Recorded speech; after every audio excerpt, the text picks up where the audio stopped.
Previous class में Faraday's law of electromagnetic induction बताया था। इसमें हमने कहा भी था कि जब मैग्नेट और कॉइल के बीच में एक रिलेटिव मोशन होगा तो ईएमएफ इंड्यूस्ड होगा, और हमने कंक्लूजन भी निकाला था कि जब तक दोनों के बीच में रिलेटिव मोशन नहीं होगा ईएमएफ इंड्यूस्ड नहीं होगा। ठीक, यदि चेंज इन फ्लक्स कांस्टेंट है तो there is no induced EMF. उससे हमारा फैराडेज लॉ का कंक्लूजन यही निकला था जो हमने लिखा है कि whenever there is a relative motion between the coil and the magnet, magnetic flux link with the coil changes and hence EMF is induced। ठीक, कांस्टेंट फ्लक्स मतलब नो चेंज इन फ्लक्स। यदि कांस्टेंट फ्लक्स होगा तो EMF induce नहीं होगा, induce current नहीं होगा। जो इंड्यूस करंट है या इंड्यूस्ड ईएमएफ है वो डिपेंड करेगा rate of change of magnetic flux. उसी से फैराडेज लॉ का पहला लॉ एस्टैब्लिश हुआ कि when the magnetic flux linked with the coil changes an EMF is induced. कहता which last so long as the change of flux continues. ये तब तक कंटिन्यू करेगा जब तक कि फ्लक्स चेंज होगा।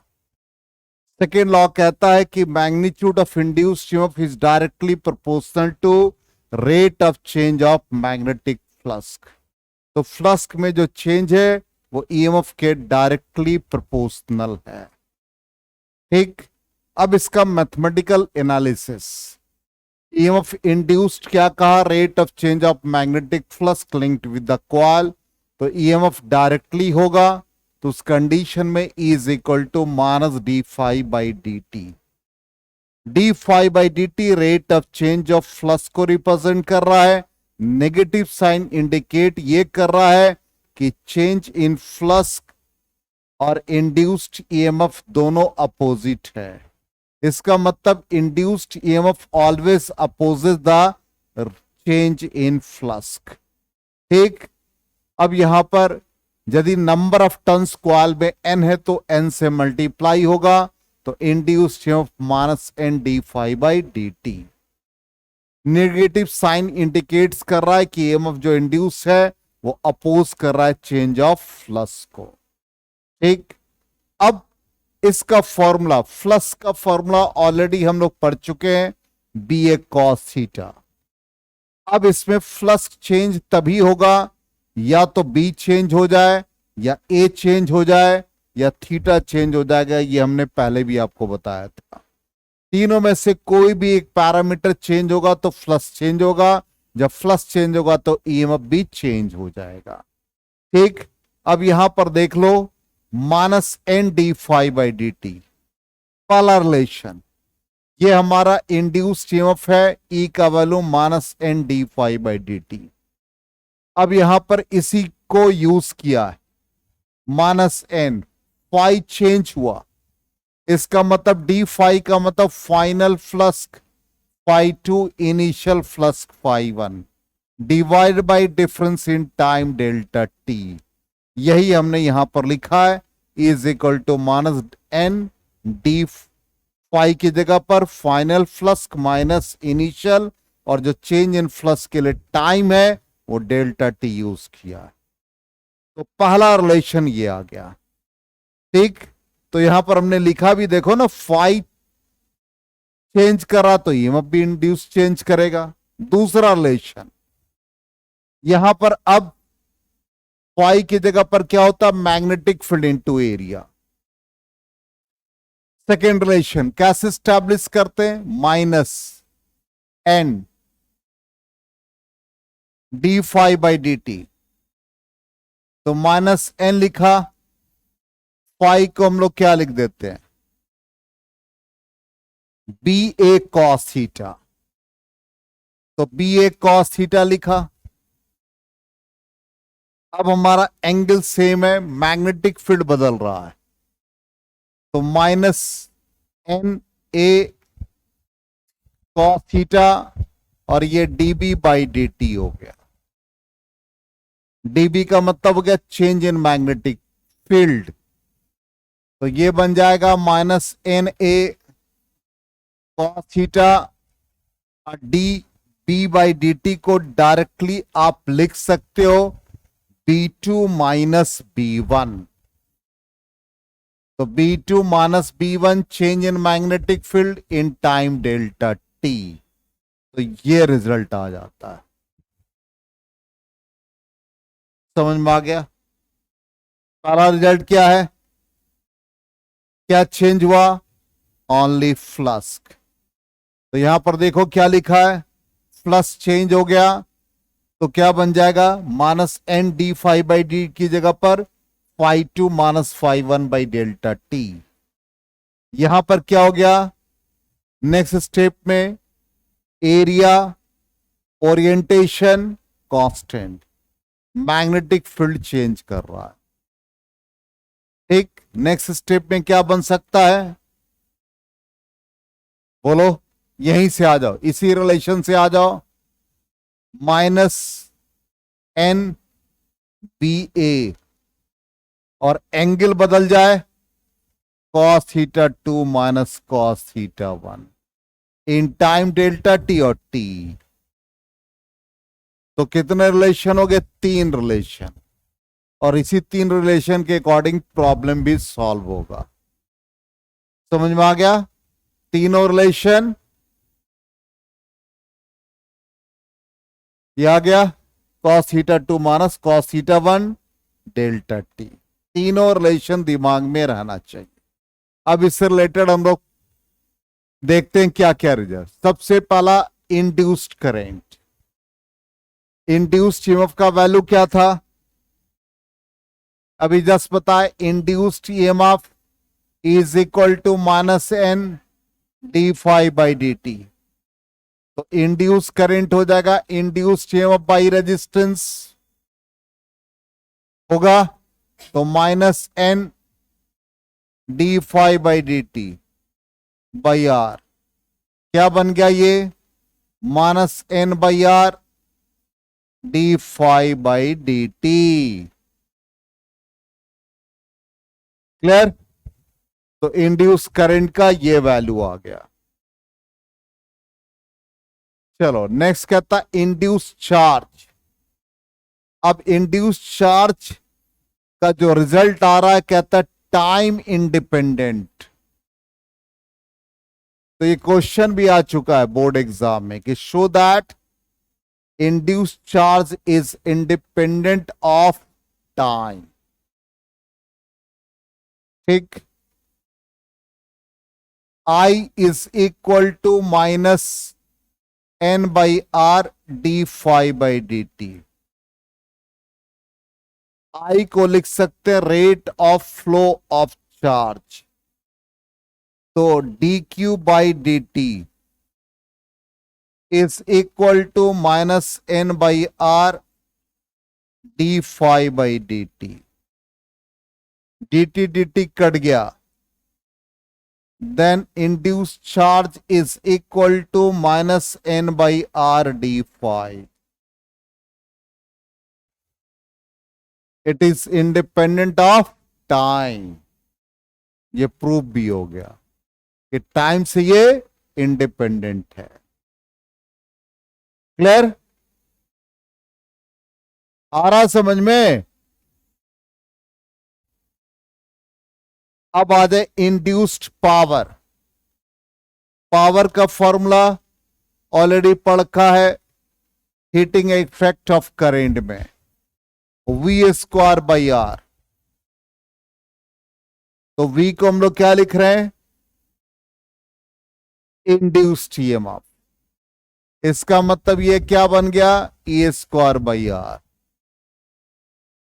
ठीक, इंड्यूस ईएमएफ का फॉर्मूला क्या, minus d phi by D t, square कर दो नंबर ऑफ टर्न्स लेकर, तो ये n d phi by D t का होल स्क्वायर बाई आर, क्या बन गया ये, एन स्क्वायर बाई आर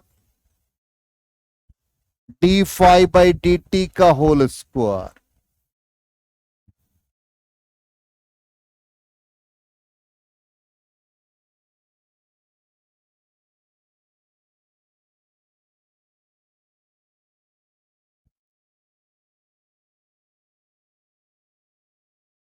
इतने रिलेशन आ गए।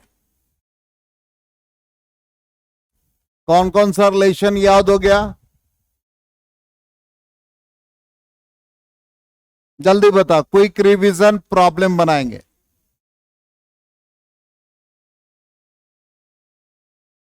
फिर से देखो, ध्यान दो। सबसे पहला हम लोगों ने आज के क्लास में स्टार्ट किया, इंड्यूस्ड ईएमएफ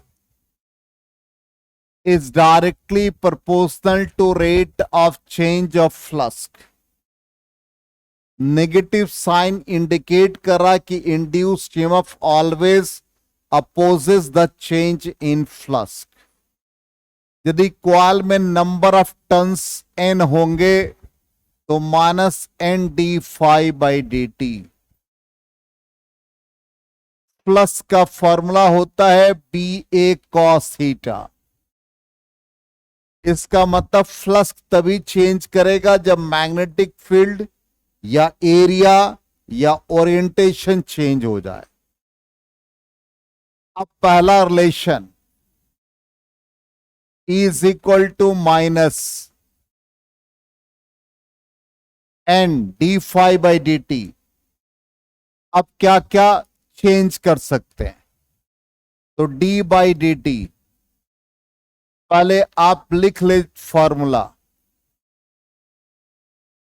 अब इसमें E इज इक्वल टू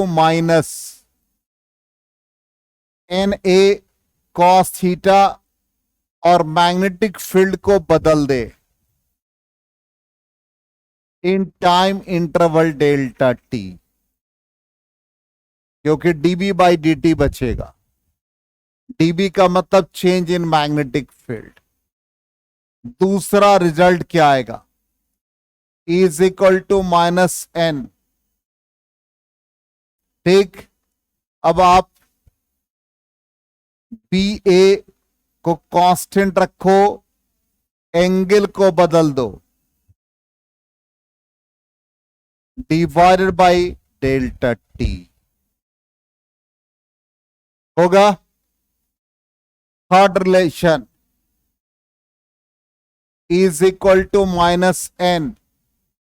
इसी रिलेशन को लिख रहे हैं -N ∅2 -∅1 by delta T. Flux में चेंजेस हो जाए। फिर fourth relation, induced current induced EMF by resistance, जो कि ऊपर लिखा है। तो ये हमारा था -N d∅/dt, रेजिस्टेंस से डिवाइड। अब आ जाए induced charge. Fifth relation, I को लिख देते हैं dq/dt is equal to -N/r d∅/dt। dt cut गया, इंड्यूस्ड चार्ज में dt नहीं है, इसलिए induced charge is independent of time. Six relation इधर लिख देते हैं, इंड्यूस्ड पावर V²/R होता है, इसको E²/R कर दिया, -N d∅/dt का होल स्क्वायर बाई R। क्या बन गया ये? N²/R d∅/dt का होल स्क्वायर। इतने रिलेशन आ गए और इसी रिलेशन से हम लोग प्रॉब्लम भी सॉल्व कर लेंगे। आ गया समझ में? अब तो याद हो गया होगा।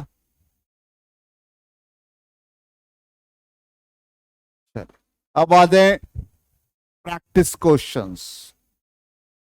पहला क्वेश्चन कहता the magnetic flux linked with a coil is given by an equation phi is equal to 8t square plus 3t plus 5. Find the induced EMF. ऐसा ही क्वेश्चन 2019 में ही जेई मेन से पूछ दिया। सिंपल क्वेश्चन है, कहीं कुछ ज्यादा दिक्कत ही नहीं है। प्लस का यूनिट नहीं दे रखा है, इसलिए यूनिट के फॉर्म में ही लिख देंगे। तो इंड्यूस्ड ईएमएफ का फॉर्मूला क्या है? -d∅dt। बहुत सिंपल है, डिफरेंशिएट करना है बस।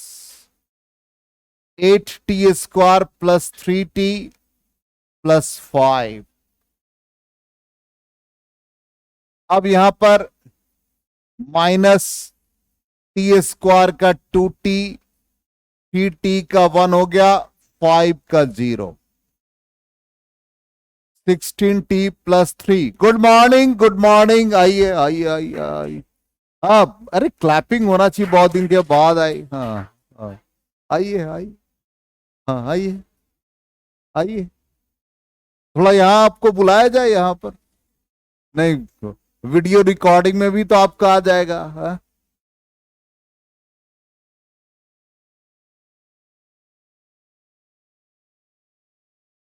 ऐसे ही जब कुछ लोग एब्सेंट करे आप लोग आइए, और जब हम इशारा करें क्लैपिंग। और खास सर पे इन दोनों के लिए आस्था और नम्रता, ये दोनों को सोने का मन करता है क्लास के टाइम में। नहीं, ये तो आता है। चलो, अब इंड्यूस्ड ईएमएफ और सत्यम याद रखना, सबसे ज्यादा गांव जाता है।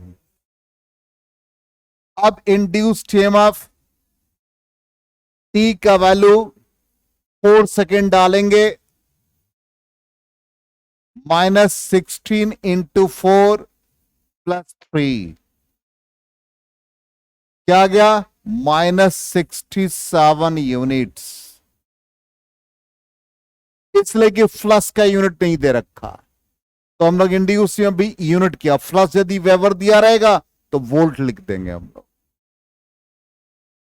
ये यदि वीडियो नहीं देखोगी तो नहीं समझ में आएगा। ये चैप्टर बिल्कुल डिफरेंट है, बिल्कुल डिफरेंट है। यदि कल का प्रीवियस वीडियो नहीं देखा, आज जाके 2 बार देखोगे तो समझ में आएगा, नहीं तो कुछ नहीं समझ में आएगा। चलिए नेक्स्ट क्वेश्चन आ जाए। नेक्स्ट क्वेश्चन कहता है ए कॉइल हैविंग, कॉपी निकालिए। देखिए, अपने से भी बनाते चलेंगे। न्यूमेरिकल का मतलब है कि कॉपी निकाल करके आप हमारे साथ साथ सॉल्व करते चलें। तो आप गांव चले गए, गांव अपनी जगह पर है या थोड़ा इधर उधर हुआ? गांव गई थी ना, अब पानी लग गया था ना, घर में पानी था, तब रोड पे था। मेरे घर के कैंपस में पानी, हम तो आते।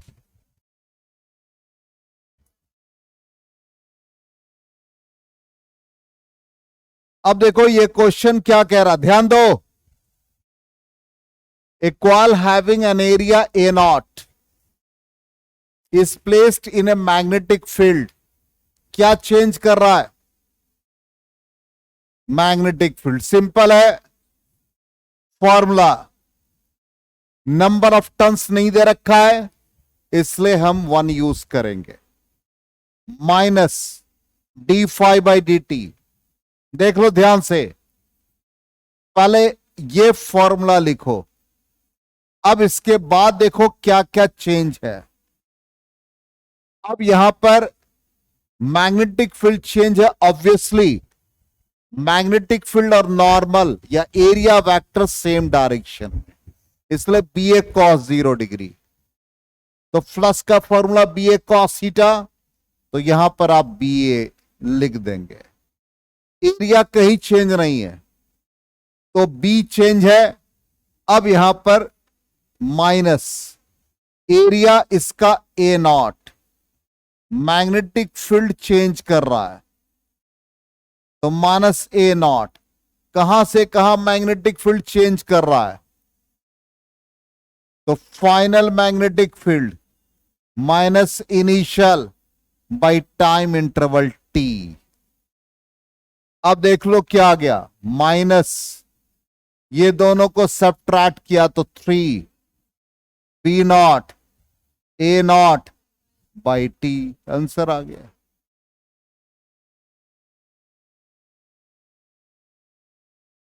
एकदम स्टेप ऐसे ही लिखना है एग्जाम में, इधर उधर नहीं करना, अपनी खुराफात नहीं करनी है।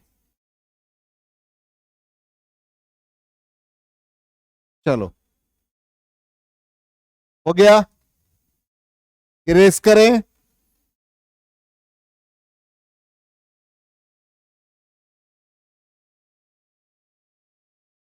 Next question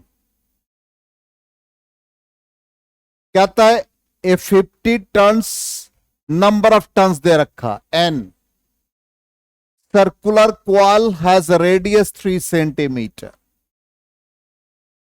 it is kept in a magnetic field acting normal to the area of the coil, means theta का value 0 degree. The magnetic field B increases from, अब क्या क्या चेंज कर रहा है मैग्नेटिक फील्ड, क्या फॉर्मूला था magnetic field change करने का, Na B2 minus B1 by delta T time interval, ठीक, कॉस थीटा, तो थीटा भी क्या कहा 0 डिग्री। देखो क्या लिखा हुआ है, magnetic field acting normal to the area of the coil. ये मत समझ लेना कि एरिया वेक्टर और मैग्नेटिक फील्ड के बीच 90 डिग्री है, बहुत लोग यही समझते हैं। इसका मतलब क्या हुआ, एरिया वेक्टर का जो डायरेक्शन है और मैग्नेटिक फील्ड का डायरेक्शन सेम है। मान लो ये क्वाल एक्स वाई प्लेन में है, तो नॉर्मल किधर हुआ जेड एक्सिस, तो मैग्नेटिक फील्ड भी क्या होगा perpendicular to the plane of the coil, means Z axis, इसलिए दोनों के बीच का एंगल 0 डिग्री, तो ये बन गया कॉस 0 डिग्री। अब नंबर ऑफ टर्न्स कितना आपके पास 50, ठीक, सर्कुलर क्वाल का रेडियस दे रखा है, तो पाई आर स्क्वायर, तो 3 इंटू 10⁻⁻² का होल स्क्वायर। मैग्नेटिक फील्ड कहां से कहां तक चेंज किया, B2 हो गया 0.35, B1 कितना आ गया 0.10, और टाइम इंटरवल क्या है 2 मिली सेकेंड, तो 2 इंटू 10⁻⁻3, cos 0 का वैल्यू 1। जल्दी से बताओ कोई मोबाइल कैलकुलेटर सब इस्तेमाल करके क्या आंसर आ रहा है।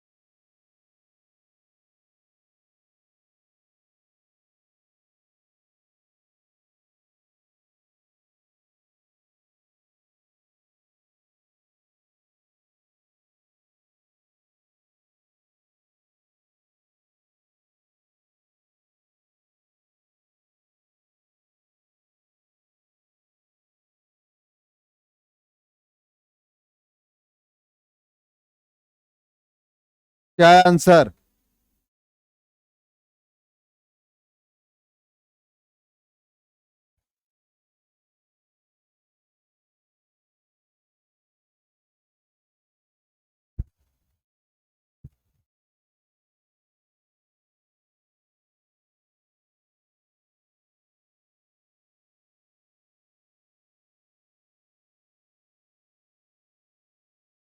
और हाँ 17.6 बिल्कुल, वो राउंड ऑफ कर दिया मैग्नीट्यूड के टर्म में। देखो इसने फाइन भी कर लिया 17.6 वोल्ट, ऑलमोस्ट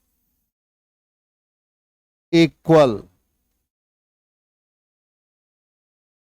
वो पाई का वैल्यू 22/7 रखो या 3.14, उसी से चेंज हो जाता है वैल्यू। वही रीजन, और कोई रीजन नहीं है। चलिए हो गया, नेक्स्ट क्वेश्चन पे आए।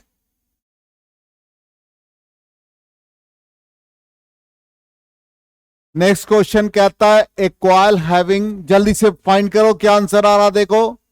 ए coil having an area 2 metre square is placed in a magnetic field. Magnetic field change कर रहा है 1 weber per metre square to 4 weber per metre square. Time interval 2 second है। ईएमएफ इंड्यूस, जल्दी से बताओ कितना आ गया। जो भी आंसर आ रहा है वो मैग्नीट्यूड के टर्म में आ रहा है। 3 वोल्ट आ गया, बहुत सिंपल है। नंबर ऑफ टर्न्स यहां पर, तो मैग्नीट्यूड के टर्म में नंबर ऑफ टर्न्स हो गया 1। एरिया का वैल्यू दे रखा 2 मीटर स्क्वायर। मैग्नेटिक फील्ड का वैल्यू चेंज कर गया, डी बी की जगह पर B2 माइनस B1, तो ये आ गया by time interval 2 second. 2 cancel हो गया, 3 वोल्ट। कितना इजी बच्चे वाला सवाल है।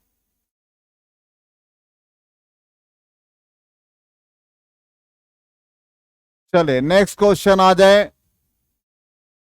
कहता है coil has 2000 number of turns है। एक एरिया दे रखा 70 centimetre square. Magnetic field perpendicular to the plane of coil, obviously cos theta. देख लो ध्यान से, magnetic field perpendicular to the plane of the coil is and takes 0.1 second to rotate through 180 degree. इसका मतलब पहला angle 0 degree, दूसरा angle 180 degree. तो यहां ओरिएंटेशन बदला, तो ओरिएंटेशन के कारण से इंड्यूस्ड ईएमएफ का magnitude, number of turns, magnetic field constant, सिर्फ एंगल बदल रहा है, cos theta 2 cos theta 1 by time interval. ठीक, तो यहां पर ये वैल्यू आपका मैग्नीट्यूड के टर्म में ही है, तो ऑब्वियसली ये आंसर आएगा। तो ये नंबर ऑफ टर्न्स कितना है 2000। मैग्नेटिक फील्ड कितना दे रखा है 0.3। एरिया 70 सेंटीमीटर स्क्वायर, 70 इंटू 10⁻² का होल स्क्वायर। cos थीटा 2 हो गया -1, मतलब cos 180 डिग्री। तो ये मैग्नीट्यूड के टर्म में लिख रहे हैं तो 2 आ गया। Divide by delta T, time period कितना है 0.1। सॉल्व करो, देखो क्या आता है।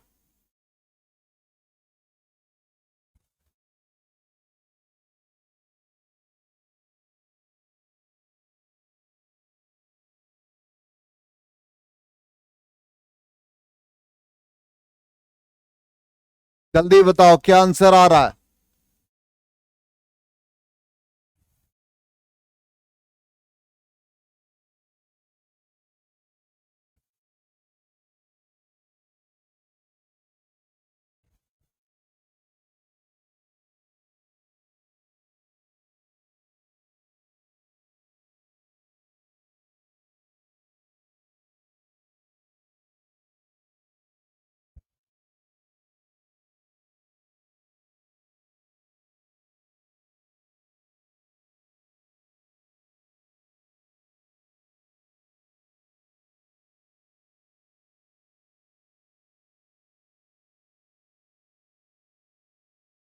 फाइव, इतना वोल्ट जनरेट हो रहा है।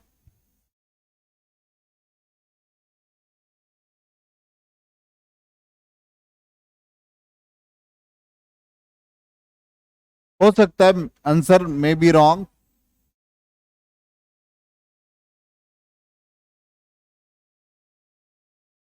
ये तो डेसिमल कैंसिल हो गया, डिनोमिनेटर में कुछ भी नहीं रहा। अब ये आ गया 2 × 3 इंटू 49 ले लो, इंटू 2 ले लो। अब 10 का पावर ये 3, ये -4 और ये +2। ठीक है, 10 का पावर भी हो गया, तो ये हो गया 6 प्लस इंटू 2 12 इंटू 49 इंटू 10 का पावर 1 हो गया। कितने आ गए? 120 इंटू 49, यही ना? कितना आ रहा है? 5880। वो हो सकता है यहां पर यूनिट सीजीएस और ये सब एमकेएस वगैरह में चेंज हुआ होगा, इसकी वजह से, या टाइम पीरियड का वैल्यू चेंज हो गया होगा। ठीक है, चलिए कोई बात नहीं। आंसर वेरीफाई भी कर लिया, 1 वोल्ट नहीं होगा, ये इतना वोल्ट होगा। ऐसे इतना वोल्ट जनरेट होता नहीं है, ये काफी लार्जर वैल्यू है। टाइम पीरियड मिली सेकेंड में होगा, कुछ टाइम होगा। तो हम लोग बस डेटा से क्वेश्चन बना रहे हैं। चलिए नेक्स्ट क्वेश्चन देखिए, कहता है कि एक मैग्नेट को मूव कर दिया टुवर्ड्स द कॉइल। अब कंसेप्चुअल प्रॉब्लम ध्यान दो। अब कहता है due to this induce electromagnetic force, induce current, induce charge in the coil, induced EMF को ई से रिप्रेजेंट किया, इंड्यूस करंट को आई से, इंड्यूस चार्ज को क्यू से। If the speed of the magnet is doubled, यदि magnet के speed को डबल कर दिया, then previous which of the given quantities remains unchanged और सेम। हमने अभी जितना एक्सप्रेशन निकाला उसमें induce current, induce power, induced EMF सब टाइम डिपेंडेंट था। कौन ऐसा क्वांटिटी था जो इंडिपेंडेंट ऑफ टाइम था? इंड्यूस चार्ज, इसलिए चार्ज रिमेन अनचेंज्ड, चार्ज में कहीं भी चेंजेस नहीं होगा। समझ में आ गया? यदि आप उसको क्विकली मूव करा दो, उसके फ्रीक्वेंसी को डबल कर दो, कुछ भी कर दो, आपसे जब क्वेश्चन पूछे तो induce charge will remain unchanged. समझ में आ गया?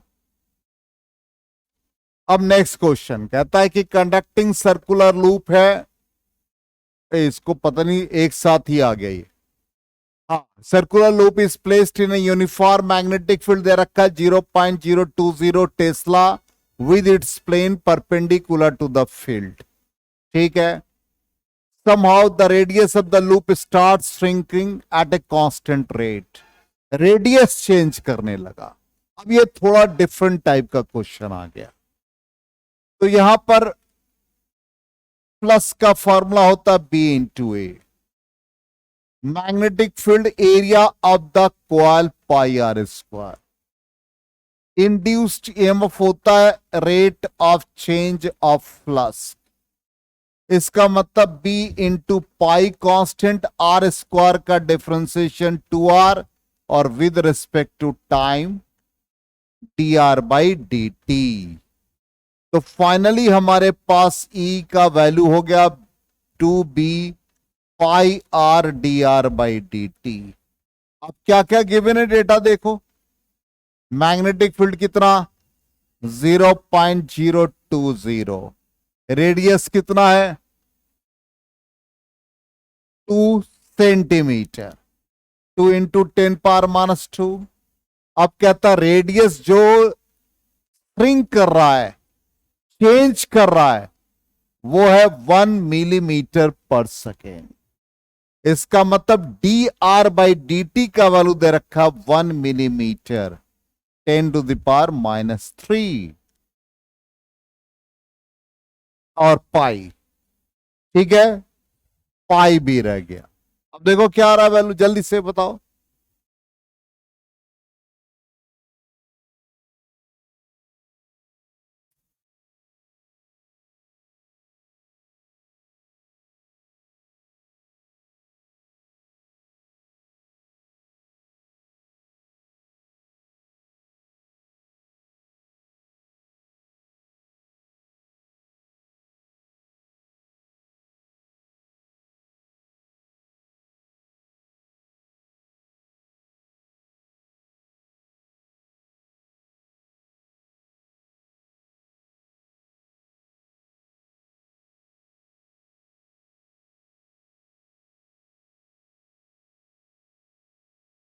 आगे आंसर 2.5 अप्रॉक्स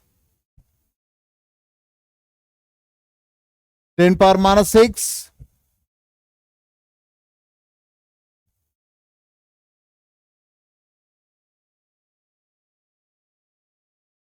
चले गुड। तो 2.5 माइक्रोवोल्ट। चल, तो बहुत सारा प्रॉब्लम सॉल्व किया। अब ये क्वेश्चन एक है, ये होमवर्क है, आप लोग बना के लाएंगे। ये वैल्यू हमने सॉल्व भी कर दिया, इंड्यूस करंट का वैल्यू है। और नेक्स्ट क्लास में हम लोग लेंज लॉ वगैरह पढ़ेंगे कल की क्लास में। एक क्वेश्चन दिया आपको, ठीक है।